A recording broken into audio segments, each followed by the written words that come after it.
প্রবলেমটা হচ্ছে এই জুলফিকার আলীদের কথা কেউ শোনাবে না, কারণ এই জুলফিকার আলীরা এখন এই কথা বলছে মানে তৃণমূল কংগ্রেস বলবে আরে এই জুলফিকার ভাইয়ের নিশ্চয়ই এই মেহেন্দি করা দাড়িটা, সেই দাড়িটাও নকল, যেভাবে মতিউর ভাইকে বলা হয়েছিল।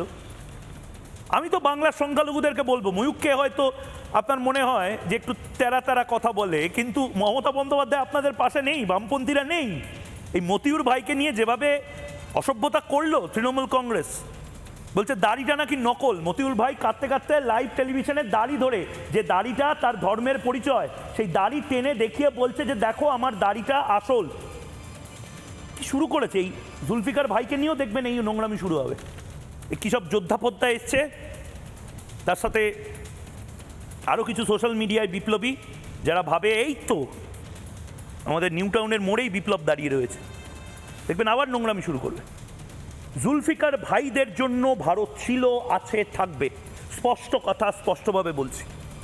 মতিউর ভাইদের জন্য ভারত ছিল, আছে, থাকবে। আর রোহিঙ্গা ধরো, খেদাও, রোহিঙ্গা ধরো, ভাগাও, রোহিঙ্গা ধরো। জুলফিকার ভাই এবং ময়ূকদের একসাথে স্লোগান হওয়া উচিত। ঠিক সেই জায়গা থেকে অগ্নিবাণ 1 এই মুহূর্তে নেব এবং সরাসরি যাব অতিথিদের কাছে। অগ্নিবাণ 1 এই মুহূর্তে বাংলায় অনুপ্রবেশকারীদের সযত্নে লালন পালন করছেন মমতা বন্দ্যোপাধ্যায়।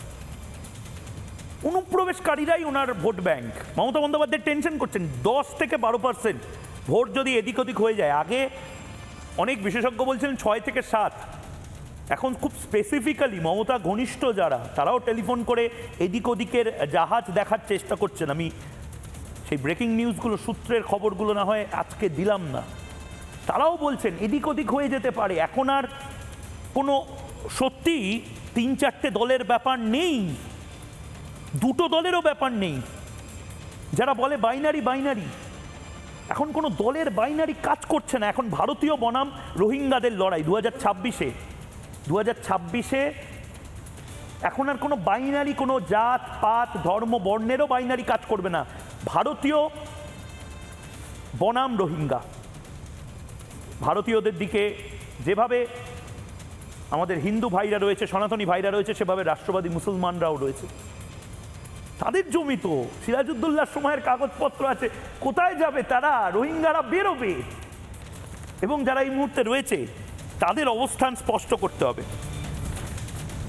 অশোক কীর্তনিয়া অনলাইনে এই মুহূর্তে রয়েছেন, বিজেপি বিধায়ক। রাজশ্রী লাহিড়ী বিজেপি মুখপাত্র এই মুহূর্তে স্টুডিও থেকে রয়েছেন। দেবব্রত রায় এই মুহূর্তে রাজনৈতিক কর্মী রয়েছেন। সৈকত গিরি সিপিআই নেতা রয়েছেন। নীলাদ্রি ব্যানার্জি রাজনৈতিক বিশ্লেষক রয়েছেন।